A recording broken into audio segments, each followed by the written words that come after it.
Hello again, and welcome back to the Daily Bread Bible Study. We are looking at day 48 for Monday, February 17th, 2020, focusing on Numbers chapters 25 through 26. So we'll see a little bit of a connection, continuing the blessing from Balaam that we saw last time, and then perverting it with some idolatry for the ways in which the Moabites do things. And then that leads to the connection of the new census, the second census of the people, in which the old ways will be passed away. So, and the old people as well too. Numbers 25, let's pick it up there. As I said, it's directly after the encounter where Balaam blesses the people of God. And then it talks about the worship of Baal of Peor. This idea that these Moabites, the Midianites, that they are mixing with of King Balak, as we just mentioned before, that not being able to win a physical battle against the Israelites, but it sounds like there becomes a spiritual battle with the Moabites, especially around idolatry and worship. And in some ways, we see the Israelites kind of defeating themselves with their own idolatry of trying to do things differently than God would have them act. So, in some ways, this text is a kind of anti-Moabite text, since the Moabites are the ones who caused the Israelites gives the Israelites the option and reference their gods, and the weak Israelite men are the ones who practice idolatry. And so that's from the biblical perspective. So we see the character of Ruth was from Moab. She was a Moabite, and her commitment to her mother-in-law Naomi is to be praised. But this text was before Ruth and does not connect with her. It's connecting the issue of idolatry, specifically with Moab in this day and time. So what's the issue? Well, we see that the Israelite men marry women from Moab and take them as their wives. And so the women invited the people to the sacrifices to their gods. And the people ate and bowed down to their gods, from Numbers 25, verse 2. This reminds me of the worship of the golden calf, with the notable exception that Aaron, the high priest, is no longer there.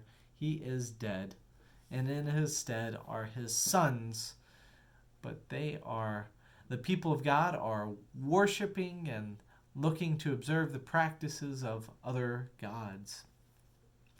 When Moses hears about this, he is not pleased. In Numbers 25:5, he says, "And Moses said to the judges of Israel, each of you shall kill any of your people who have yoked themselves to Baal of Peor," which sounds like sacrifice ritual, and also sounds like a strange blood connection with that. I imagine, the part of it is that the Almighty God is connecting them through the sacrifices with their blood to his life and God's abundance and mercy and all of the blessings that come with God.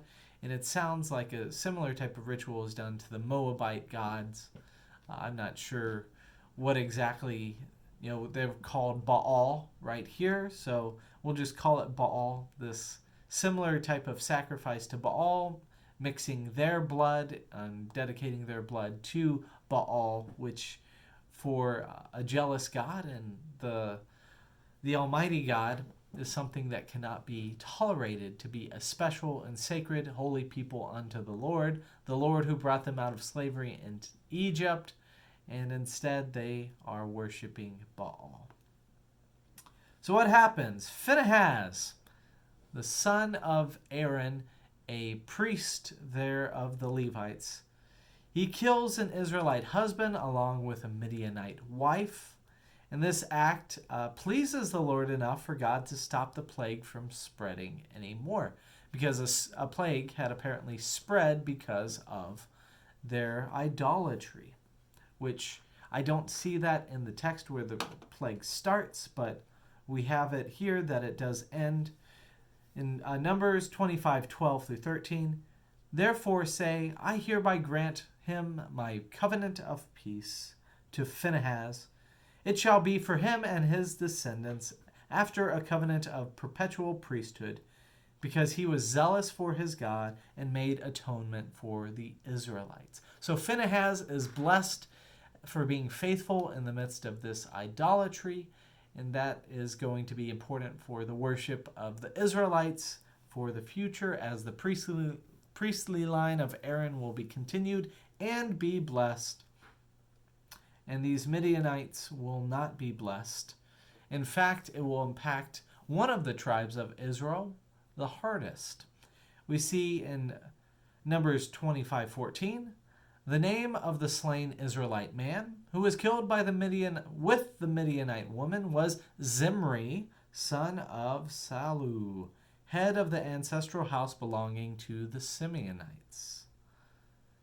The Simeonites were the oldest honorable house at the time because the Reubenites got mixed up with the rebellion of Korah, and so the Reubenites were not going to be seen to be fitting rulers of a God who demanded, obedience and faithfulness to Moses and Aaron, and God speaking through them. So the Reubenites, the oldest of Jacob's bloodline, were not available. So the Simeonites would have been next to inherit that, blessing for that. But then we see that the Simeonites, because of Zimri, fall in disfavor with God after the idolatry of Baal. And then the next oldest of the sons of Jacob would be the Levites, but they are already committed to the worship of the Lord and to leading that, which would leave the next one due for inheritance would be the tribe of Judah. And we will see that that is exactly who will inherit the blessing of God to be the leaders over the 12 tribes. But anyways, getting back to the Midianites, Numbers 25:17, it says, harass the Midianites and defeat them.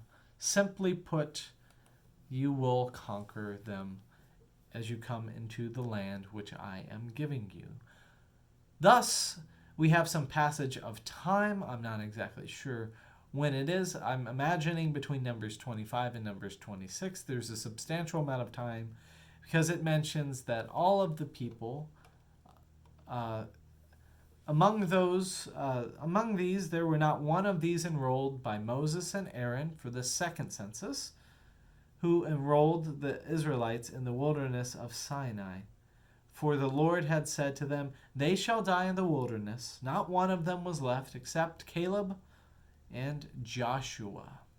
In Numbers 26:64 through 65. So we see that they will not be left and the Midianites will be defeated. And a new census is taken. All those who are 20 plus by ancestral houses, everyone available and able to go to war. And so the new census states this will start with the south tribe.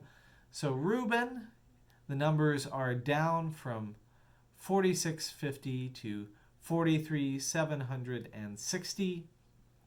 For Simeon, because of Zimri's trespass, their ancestral leader, they go from a whopping almost nearly 60,000 down to around 20,000. From the exact numbers, 59,300 and then 22,200 is what is remaining after Zimri's trespass there. We see with Gad, the Gadites, they are down as well. They go from 45,600 to 40,500. And then we see in the east section, led by the tribe of Judah, that they are up. All of them are up.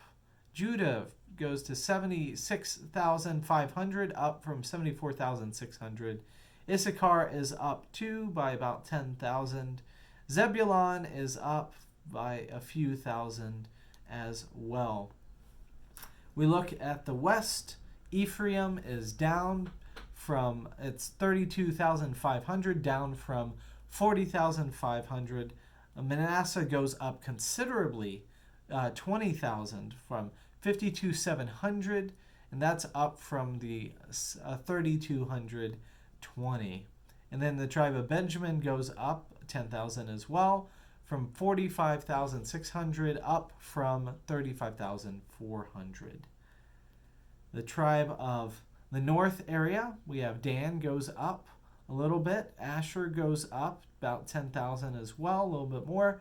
And then Naphtali falls down from 45,400 down from 53,400. So I haven't spent too much time glossed over these numbers. The main part of that is that the numbers are just slightly down as they've been wandering in the wilderness. And you could probably break down some study of, the different areas, like, for example, why exactly the South tribe, which, the South tribe would be down. Those numbers would be down. Part of me wonders, if I remember correctly, I think the South tribe is what leads the order out of the going out and leading in front of battle as they are moving along. So maybe their numbers got hit also because of that. But theologically, it's because of those dysfunction of those two tribes, the Reubenites and the Simeonites, especially the Simeonites and Nimri. But anyways, from Numbers 26:54, to a large tribe you shall give a large inheritance, and to a small tribe you shall give a small inheritance. Every tribe shall be given its inheritance according to its enrollment, which we still have the largest tribe being the tribe of Judah. So its inheritance shall be the largest. It says in Numbers 3:39, just remembering that we had 22,000 Levites, and the Levites increased by 1,000 to 23,000. So staying roughly the same. These are all the Levites. These are not just considering the individuals who would be 20 plus able to go to war. These are all the Levites in their numbers, because they do not go off to war.